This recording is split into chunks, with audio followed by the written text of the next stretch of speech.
Hello everyone, my name is Anitsu and I'm back with another Digimon video. So today I'm going to be talking about TCGplayer and what you should be looking for and what you should be looking out for when it comes to TCGplayer and how to use it, what certain things mean, and just the general gist of things. So TCGplayer is more or less kind of like a eBay of TCGs where you'll have individual cards or products listed, and then all the shops will basically just say, hey, I have this much of it, and then they'll just all kind of compete against each other in a big long list of what they have in the particular card or product that you're looking for. So it's a very nice tool, and it does have some really good benefits because you could generally find some really decent pricing on here, and you could find the cards that you're looking for. And TCGplayer is just a really good tool for a whole bunch of different trading card games because it just shows how active the market is, and it does it a little bit easier than some other sites like eBay. But there are some really big things to note and look out for when using TCGplayer because of how TCGplayer operates. So the big thing that you should know about TCGplayer is everything on the site is a race to the bottom. So what this means is that basically as more people are listing under the same particular product or card, that means the price will only get lower and lower just because everyone is trying to undercut each other just so they can make the sale. So right now with the pre-sale going on, everything is in super limited supply because this is the current stock of what people have, and this is all just based on what we got from the November pre-release, and they just are allowed to sell these early on TCGplayer because TCGplayer generally lets you do it a whole month in advance or the month of. Most of the time, the stores don't actually have the product yet, and this is just the pre-sale prices that they currently have. So if we look at Special Booster 1.5, this isn't coming out till February, as we can see here. Yet some people are already listing what they have and their allocations when they might not even have this information yet, and this is just information that they're guessing.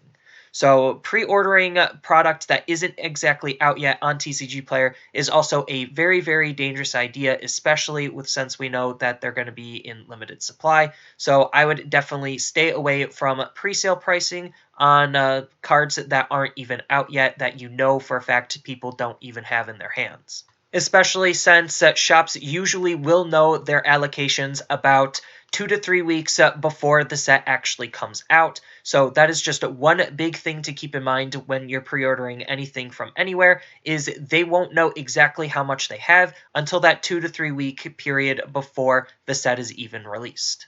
The one big thing to note about pre-sale on TCGplayer means that these are only qualified shops that are allowed to sell early. So I am going to eventually post my cards up on TCGplayer, and I'm unable to do any pre-sales just because I don't meet the qualifications needed in order to do pre-sale according to TCGplayer.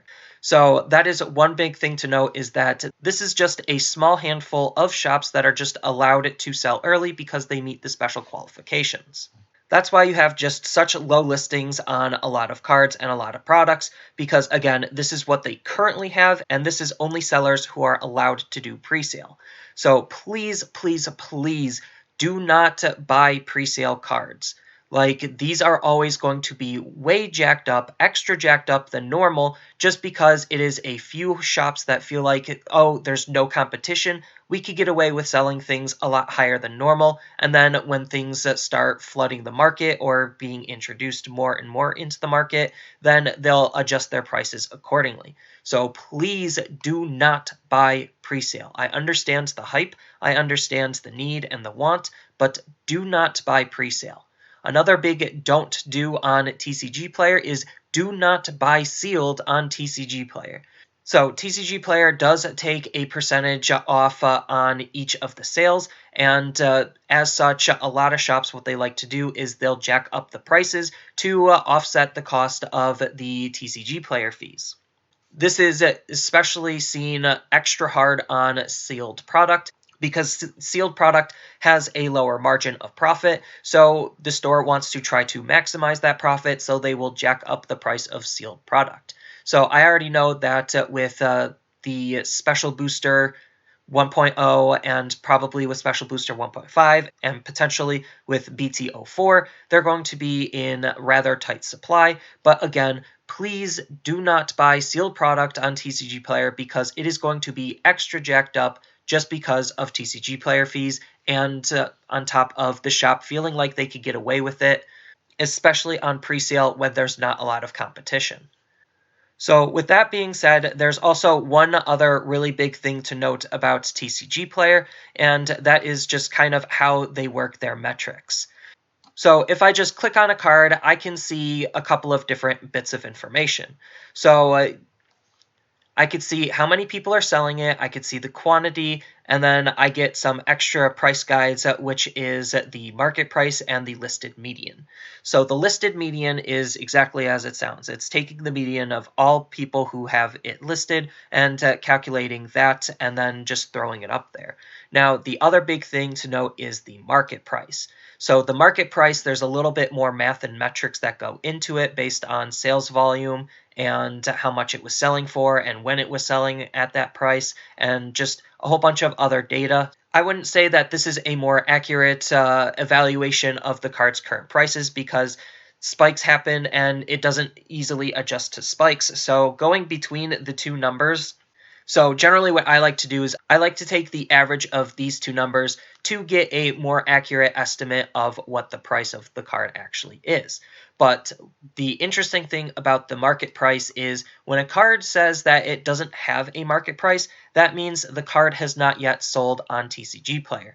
So that means in this example, Seraphimon has yet to sell at $15 on TCGplayer, so that means that it's not really worth $15 if it hasn't sold yet, and there's a decent amount of stock, as we can see from all shops. So obviously that's kind of indicating that this card is not worth this price.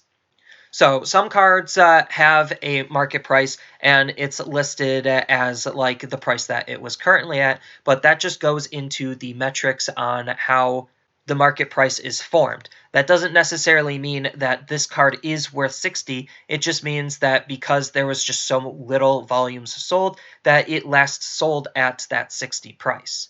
But again, that's just clearly due to the lack of supply and the lack of sellers.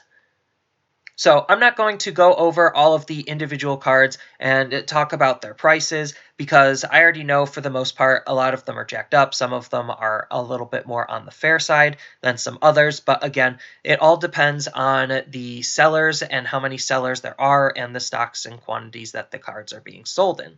So as we can see, like another example right here, we have a card where its market price is actually higher than the current listed price. So the reason why the market price is higher than the listed price is because it last sold at that $10 price point, but everyone is now listing it for less than 10. So that means that when the card continues to sell at less than 10, then the market price will adjust accordingly. But this goes into the example of the race to the bottom, where it's just like, okay, this card was listed at $10, it's sold at $10, now people are trying to undercut each other and try to make more sales.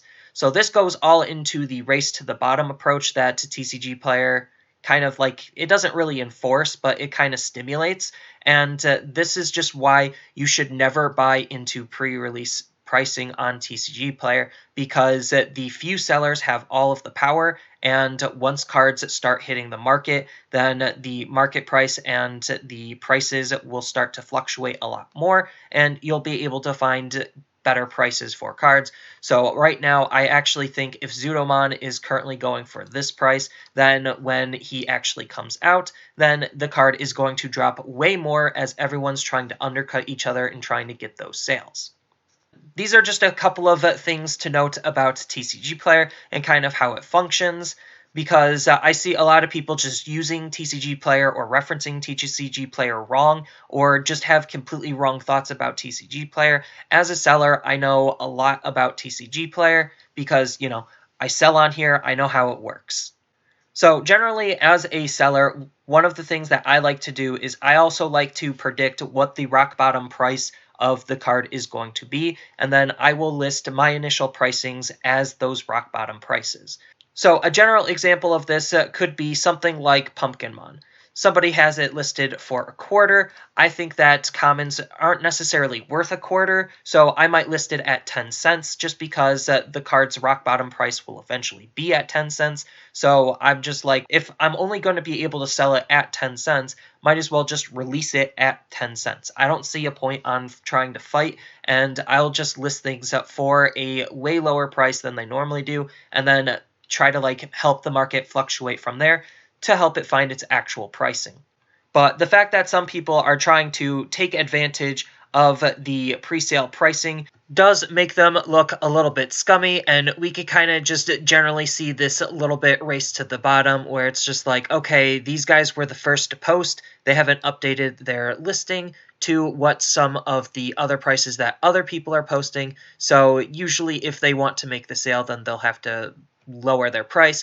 But this kind of just gives you a little glimpse at like, oh, they are clearly just trying to take advantage of the situation versus a store that is clearly just trying to, sell things for a normal price. So I hope this does help you understand just how TCGplayer functions as a whole. In case you are wondering, my shop's name is under Zenitsu Games, so whenever you see that on TCGplayer, you know it's me, and that is one way to help support the channel. Also, I do have a TCGplayer affiliate link down in the description below, so whenever you purchase stuff off of TCGplayer using that link, some of that money in the purchase will go towards me and the channel, so that is another way to help support me as well.